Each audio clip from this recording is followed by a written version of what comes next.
നിങ്ങളുടെ designer home എന്ന സ്വപ്നം യാഥാർത്ഥ്യമാക്കുന്നു. സാൻബിൾഡ് ഡിസൈൻഡ് ബൈ കോൺസെപ്റ്റ്സ്. വരൂ.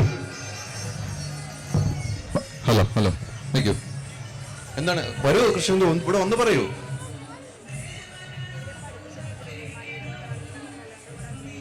Okay okay. മൈക്ക് പിടിക്കൂ. പേര് പറയൂ. അനസ്മയ. അനസ്മയ. ഏതാണ് school? Memunda higher secondary school. എവിടെയാണ്? കോഴിക്കോട്. കോഴിക്കോട്. മോളെ പേര് പറയൂ. ഏഞ്ചൽ. പറയൂ. ആരാധ്യ. മിത്രബിന്ദു. ശ്രേയ. നിള. ദേവനന്ദ. എല്ലാവരും പേര്. ടീച്ചറിന്റെ പേരെന്താണ് ഇത് പഠിപ്പിച്ചത്? സഞ്ജന. ടീച്ചർ ഒരു സിനിമയിലൊക്കെ അഭിനയിച്ചിട്ടുണ്ടല്ലോ, റിലീസാകാൻ പോവാണ്. മോഹൻലാലിന്റെ കൂടെയാണ് അഭിനയിച്ചത്. ആ ടീച്ചർ ഒന്ന് വിളിക്കണല്ലോ നമുക്ക്. മിസ് ഒന്ന് വരൂ. മോഹൻലാലിന്റെ കൂടെ ഇപ്പൊ പുതിയ സിനിമയിൽ അഭിനയിച്ച ടീച്ചറാണ്. നല്ലൊരു കൈയ്യടി കൊടുക്കാം. പടം റിലീസാകാൻ പോവുകയാണ്. മലയക്കോട്ടെ മാലിം എന്ന സിനിമയില് ഗംഭീര വേഷമാണ് ചെയ്തിരിക്കുന്നത്. അപ്പൊ നല്ലൊരു കൈയ്യടി കൊടുക്കാം. ഈ ടീച്ചറാണ് ഈ കുട്ടികളെ ഡാൻസ് പഠിപ്പിച്ചിരിക്കുന്നത്. പേര് പറയൂ. സഞ്ജന ചന്ദ്രൻ. എങ്ങനെ ഉണ്ടായിരുന്നു ആ ഷൂട്ടിംഗ് ലൊക്കേഷന്റെ ഒരു എക്സ്പീരിയൻസ്? ഗംഭീര ഷൂട്ടിംഗ് ലൊക്കേഷൻ ആണ്. എല്ലാവരും എക്സ്പെക്ട് ചെയ്യുന്ന പോലെ തന്നെ ഞാനും എക്സ്പെക്ട് ചെയ്യുന്ന ഒരു മൂവിയാണ്. ഫസ്റ്റ് മൂവിയാണ് മലയാളത്തില്. ഹിറ്റാവും എന്നാണ് എല്ലാവരുടെയും പ്രതീക്ഷ. പ്രതീക്ഷിക്കേണ്ട ഹിറ്റാണ് പടം. ഇനി കാണികൾ കണ്ടിട്ടത് വിലയിരുത്തട്ടെ. 25-ാം തീയതിയാണ് റിലീസ്. എല്ലാരും പോയി കാണൂലേ? മോഹൻലാലിന്റെ മലയക്കോട്ടെ വാലിബൻ ഈ മാസം 25-ാം തീയതി റിലീസ് ചെയ്യും. അതിലൊരു പ്രധാന വേഷം ചെയ്യാൻ സാധിച്ചു. അത് എന്റെ കുട്ടികളോടൊപ്പം സെലിബ്രേറ്റ് ചെയ്യാൻ സാധിച്ചത് വലിയ സന്തോഷം. അതാണ് ഏറ്റവും വലിയ ഭാഗ്യം. ഇവിടെ വന്ന് വേദിയിൽ നിന്ന് പറയാനും സാധിച്ചു അല്ലേ? ലാലേട്ടനായിട്ടുള്ള ഒരു എക്സ്പീരിയൻസ് എങ്ങനെയാണ്? ഭയങ്കര കോപ്പറേറ്റ് ആണ് എല്ലാവരുമായിട്ട് സെറ്റില്.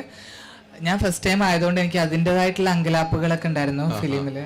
അപ്പോൾ അതൊക്കെ ക്ലിയർ ചെയ്ത് തരാനും അഭിനയത്തിന്റെ ടെക്നിക്കൽ വശങ്ങളൊക്കെ പറഞ്ഞു തരാനും കുറെ ഹെൽപ്പ് ചെയ്തിട്ടുണ്ട്. അതുപോലെ തന്നെ ഡയറക്ടർ ആയിട്ടുള്ള ലിജോ ജോസ് പല്ലശ്ശേരി സാറും. അല്ല, എൽജിയുടെ സിനിമയിൽ അഭിനയിക്കുക എന്ന് പറയാൻ ആളുകൾ കാത്തി നിൽക്കുകയാണ്, ക്യൂ നിൽക്കുകയാണ്. ഒരു ചാൻസ് ഒന്ന് പാസിംഗ് ഷോട്ടിന് വരെ കാട്ടുക എൽജിയുടെ സിനിമയ്ക്ക് വേണ്ടി. തീർച്ചയായിട്ടും ആ ഫിലിം ഇറങ്ങുന്നതോടുകൂടി വലിയൊരു ചേഞ്ച് ലൈഫിലുണ്ടാവുമെന്ന് തീർച്ചയായിട്ടും അങ്ങനെ ഉണ്ടാകട്ടെ. ലാലേട്ടനുമായിട്ട് ആദ്യത്തെ ഡയലോഗ് വരുമ്പോൾ ടെൻഷൻ ഉണ്ടായിരുന്നു? ലാലേട്ടനായിട്ട് തീർച്ചയായിട്ടും ഉണ്ടായിരുന്നു.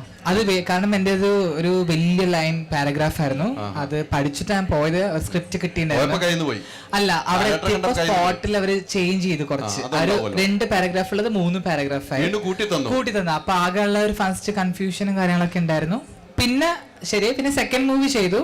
അപ്പൻ ഫിലിമിന്റെ ഡയറക്ടർ ആയിട്ടുള്ള മജുവിന്റെ പടം പെരുമാനി, വിനയ് ഫോർട്ടിന്റെ.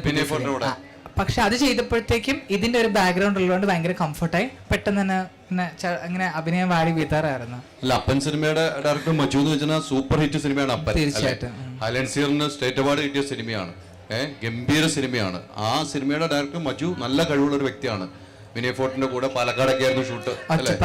2 മാസം ഉണ്ടായിരുന്നു. മലയക്കോട്ടെ വാലിബനിൽ എത്ര നാളുണ്ടായിരുന്നു അവിടെ ഷൂട്ടിംഗ്? 4 മാസം. ആ 4 മാസം അവിടെ തന്നെയായിരുന്നു. പല ലൊക്കേഷൻ ഉണ്ടായിരുന്നു അല്ലേ? രാജസ്ഥാനിലായിരുന്നു മെയിൻ ലൊക്കേഷൻ. ജയ്സൽമീറും പിന്നെ പൊക്രാനും. പിന്നെ ഒരു മാസം ചെന്നൈയിലുണ്ടായിരുന്നു സ്റ്റുഡിയോയും പിന്നെ ഔട്ട്ഡോറും ആയിട്ട്. എങ്ങനെയാണ് സിനിമയിലേക്ക് വരുന്നത്? ആക്ച്വലി അത് കഴിഞ്ഞ ട്രാൻസ്ജെൻഡർ കലോത്സവത്തില് ദേവിയുടെ സൗന്ദര്യം ഇല്ല എന്ന് പറഞ്ഞ വിധികർത്താക്കൾ എനിക്ക് 2ാം സ്ഥാനമായിരുന്നു തന്നത്. അത് ഭയങ്കര ചർച്ചാ വിഷയമായിരുന്നു, വിവാദമായിരുന്നു. അത് ഇന്റർവ്യൂ കൊടുത്ത ഒരു ഇന്റർവ്യൂ കണ്ടിട്ടാണ് ഈ ഫിലിമിലേക്ക് കാസ്റ്റ് ചെയ്യുന്നത്. അപ്പോൾ ഫസ്റ്റ് ടൈം എനിക്ക് പൊതുവെ മൂവി ക്രേസ് ഉള്ള ഒരാളായിരുന്നില്ല, വല്ലപ്പോഴും ആ മൂവി കാണുന്നത് തന്നെ. അപ്പോൾ ലിജോ സാറെ പോലത്തെ ഒരു മൂവിയിലേക്ക് ഇങ്ങനെ ഒരു ക്ഷണം കിട്ടുമ്പോൾ അത് തട്ടിക്കളയണ്ടെന്ന് വിചാരിച്ചു. പക്ഷെ അതെന്തോ ഒരു ഭാഗ്യം പോലെ ആ ഫിലിമിന്റെ ഷൂട്ടിംഗ് കഴിഞ്ഞ് വന്നപ്പോൾ തന്നെ നെക്സ്റ്റ് മൂവിയും കിട്ടി. ആ വിധികർത്താവ് വന്ന് അങ്ങനെ സെക്കൻഡ് ആക്കിയില്ലെങ്കിൽ സിനിമയിലേക്ക് എത്തൂല്ലായിരുന്നു. തീർച്ചയായിട്ടും വിധികർത്താവിനോട് സ്നേഹമാണ്, അന്ന് ദേഷ്യം. അതെ, വളരെയധികം നന്ദിയും കടപ്പാടും ഉണ്ട്. അത് ഞാൻ എൻ്റെ സോഷ്യൽ മീഡിയ ഒക്കെ വഴി അറിയിച്ചു. ഒപ്പം മലയക്കോട്ടെ വാലിബന്റെ സെറ്റ് നടക്കുമ്പോഴാണ് ഞാനിപ്പോൾ സെന്റ് തെരേസസ് വുമൻസ് കോളേജിൽ BA ഭരതനാട്യം 2ാം വർഷ വിദ്യാർത്ഥിനിയാണ്. ഷൂട്ടിംഗ് ലൊക്കേഷൻ നിന്നാണ് ഞാൻ കഴിഞ്ഞ MG കലോത്സവത്തിന് പങ്കെടുക്കാൻ വരുന്നത്. ഒരു പ്രാക്ടീസും ഇല്ലാതെ വന്നു, പങ്കെടുത്ത് പിറ്റേ ദിവസം തന്നെ പ്രൈസ് ഒന്നും വാങ്ങിക്കാൻ നിന്നില്ല. അത് കലാത്തിലേക്കായിരുന്നു. അപ്പോൾ പെട്ടെന്ന് തന്നെ തിരിച്ചു പോകേണ്ടി വന്നു. പിന്നെ തിരിച്ചു വന്നപ്പോഴേക്കും എനിക്ക് ഇവരെ കിട്ടി. ഇവർ മേമുണ്ട ഹയർ സെക്കൻഡറി സ്കൂളിലെ കുട്ടികളാണ്. കോഴിക്കോട് ജില്ലയിൽ നിന്ന് കോട്ട് വഴി അപ്പീൽ വഴിയാണ് വന്നത്. ഇവിടെ വന്നിട്ട് ഒരുപാട് ജനങ്ങൾ നല്ല അഭിപ്രായം പറഞ്ഞു. അപ്പോൾ ഇവരുടെയൊക്കെ അത്രയും ജനസാഗരത്തിന് മുമ്പിൽ ഒരു കുട്ടികളുടെ ഒരു ടീം പ്രസൻറ്റ് ചെയ്യാൻ പറ്റുക, അത് ചിട്ടപ്പെടുത്താൻ പറ്റുക എന്നുള്ളത് വലിയ ഭാഗ്യം. സിനിമ പോലെ തന്നെ ഏറ്റവും പ്രധാനപ്പെട്ടതാണ് എനിക്ക് എൻ്റെ ജീവിതത്തിലെ ഡാൻസും. അപ്പോൾ എൻ്റെ ആ ഒരു കഴിവ് ഇവരിലൂടെയെങ്കിലും എത്തിക്കാൻ സാധിക്കുന്നതിൽ വളരെയധികം സന്തോഷം. തീർച്ചയായിട്ടും എല്ലാവിധ ആശംസകളും. ഇനിയും ഒത്തിരി സിനിമയിൽ അഭിനയിക്കാനുള്ള ഭാഗ്യമുണ്ട്. ജനുവരി 25-ാം തീയതിയാണ് ലാലേട്ടൻ്റെ സിനിമ റിലീസ് ചെയ്യുന്നത്. ആ സിനിമയിൽ നല്ലൊരു പ്രധാനപ്പെട്ട കഥാപാത്രം ചെയ്ത ഒരു ആർട്ടിസ്റ്റാണ് ഇപ്പോൾ നമ്മോടൊപ്പം ഇവിടെ ഉള്ളത്. ഈ സിനിമ കാണണം. ലാലേട്ടൻ്റെ നേര് സിനിമ സൂപ്പർ ഹിറ്റ് അടിച്ച് നിൽക്കുന്ന സമയത്ത് സെക്കൻഡ് സിനിമയും, അത് കൊല്ലം ജില്ലക്കാരനായ ഷുബു ബേബി ജോൺ പ്രൊഡ്യൂസ് ചെയ്യുന്ന സിനിമയാണ്, ലിജോയുടെ സിനിമയാണ്. ആ സിനിമയും സൂപ്പർ വിജയമാകട്ടെ. രണ്ടാമത്തെ സിനിമയും വിനയ് ഫോർട്ടിനോട് കൂടെയുള്ള സിനിമയും വിജയമാകട്ടെ. ഇനിയും ഒത്തിരി സിനിമകൾ ചെയ്യട്ടെ. ഒത്തിരി കുട്ടികൾക്ക് ഇനിയും ഡാൻസ് പകർന്നു കൊടുക്കാനുള്ള ഭാഗ്യം ഉണ്ടാകട്ടെ. Thank you. അപ്പോൾ ഇവരുടെ പെർഫോമൻസ് ഒന്ന് കാണാം. തീർച്ചയായിട്ടും. ഓക്കെ, തീർച്ചയായിട്ടും. മ്യൂസിക് കൊടുത്തിരുന്നോ? മ്യൂസിക് റെഡിയാണോ? ഒന്ന് പ്ലേ ചെയ്ത് നോക്കണേ ആദ്യമേ. സൗണ്ട് ഉണ്ടോ നോക്കിയിട്ട് വേണം. ഇനി കുറച്ചോ ഇനി ആദ്യം തൊട്ടിട്ടോ. ഓക്കെ.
കഴിഞ്ഞായിരുന്നല്ലേ?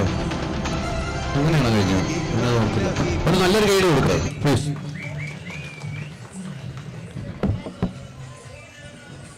നന്നായിട്ട് കളിച്ചോട്ടോ. പറയാൻ വന്നതാണ്. ശരിക്കില്ലേ? നന്നായിട്ട് കളിച്ചു. Thank you. സന്തോഷമുണ്ടെന്ന് പറയാം. സന്തോഷമുണ്ട്. ഒരു കയ്യടി കൊടുക്കുക, കുട്ടികൾക്ക് കയ്യടി പോരാ, അതുകൊണ്ടല്ല അവർ അടിപൊളി കണ്ടോ. അപ്പം 10ാം ക്ലാസ് അല്ലേ എല്ലാവരും? 10, 9 10, 9 അല്ലേ ഉള്ളൂ. +1 +2 ഒന്നും ഇല്ലല്ലോ. അപ്പൊ ഇനിയും അടിച്ചു പൊളിക്കാവുള്ളല്ലോ കലോത്സവത്തിന് അല്ലേ. ഇനി അടുത്ത വർഷവും പങ്കെടുക്കണം. നമ്മുടെ മാഷ് ചിലപ്പം സിനിമാ നടിയായി പോയി കഴിഞ്ഞാൽ വരുമോ ഇനി? കുറെ സിനിമകൾ കിട്ടിക്കഴിഞ്ഞാൽ വരുമോ ഇനി? ഉറപ്പാണ്, ഒരു മാറ്റവും. അപ്പൊ എന്തായാലും വരുമെന്ന് നമുക്ക് പ്രതീക്ഷിക്കാം. എന്തായാലും ഈ മിടുക്കിയായ കുട്ടികൾക്ക് നല്ലൊരു കയ്യടി കൊടുത്തുകൊണ്ട് നമ്മൾ ഇവിടുന്ന് തൽക്കാലം വിട പറയുന്നു. അടുത്ത കലോത്സവത്തിന് നമുക്ക് കാണാം ഭാഗ്യമുണ്ടെങ്കിൽ. Okay, thank you very much. എന്തായാലും കലോത്സവം ഇങ്ങനെ അടിപൊളിയായിട്ട് കൊല്ലത്ത് നടന്നുകൊണ്ടിരിക്കുകയാണ്. മൂവി വേൾഡ് മീഡിയ പ്രേക്ഷകർക്ക് ഒരിക്കൽ കൂടി ഞങ്ങൾ നന്ദി അറിയിക്കുകയാണ്. നമ്മൾ രാവിലെ മുതൽ ലൈവ് പോകുന്നു.